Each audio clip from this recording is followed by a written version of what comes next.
What do you think about this belief that if I say something that is offensive to you, but I didn't mean to offend you, that it's your problem?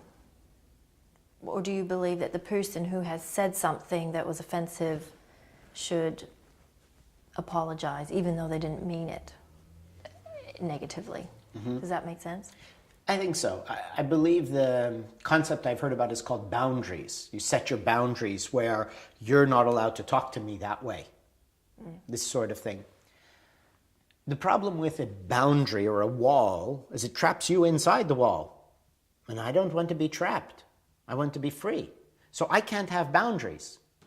And I found that with a certain understanding, I don't need boundaries. I cannot be insulted. I can't be hurt. So my view is, if you insult me, you can scream and yell and insult me all you want.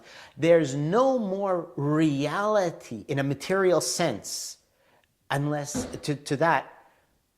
you've eaten a lot of garlic and you're right in my face. Now that can knock me over.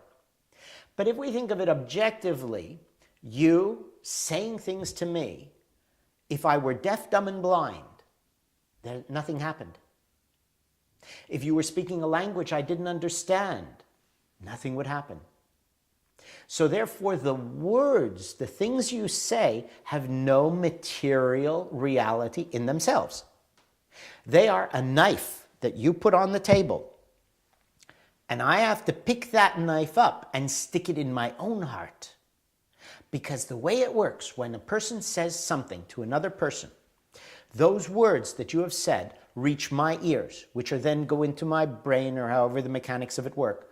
And I've interpreted those words in my mind based on my personal experiences and opinions, my past history. And I have converted those words into an insult, an attack, or a compliment. And then I will respond. So, the amount of people and what happens in the world, we cannot get everyone in the world to behave how we want. And besides, that's rather arrogant, because I want to behave how I want, and I want you to behave how I want. So I disagree with that. So I believe that all communication and emotional responses to the communication are 100% the responsibility of the listener, of you. I allow for people to say things wrongly. In other words, they may not have meant it. They may be speaking out of anger. They may have had a bad day. So let them say what they want. That's their mood. That's their life. And since I can say that I'm going to punch you, but if I don't actually punch you, empty words have no meaning. And I used that as an example at one talk I gave. And one young fellow who was come from a rough background actually got out of his chair and raised his fists. He took it because I said, if I say I'm going to punch you, and he got up ready for a fight. Wow. Because his life is a violent one. Yeah. And I went, wait. It's an example. Now, if you know that these words are just words, it's like a good comedian once said, he said, one more word. If he said one more word, I was ready. I was going to get him one more word and I would have given. He says, nobody knows what that one word is.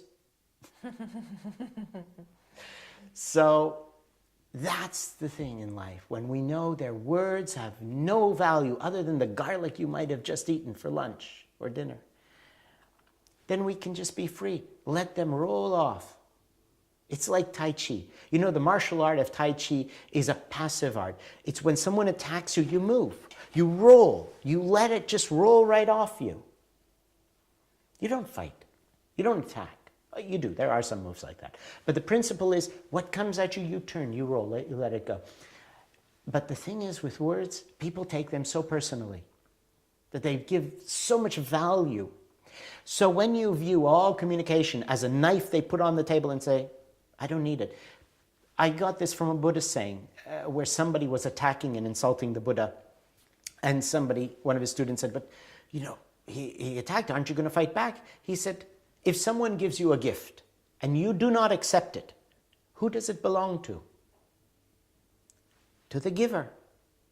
Take your gift and go. I don't want it.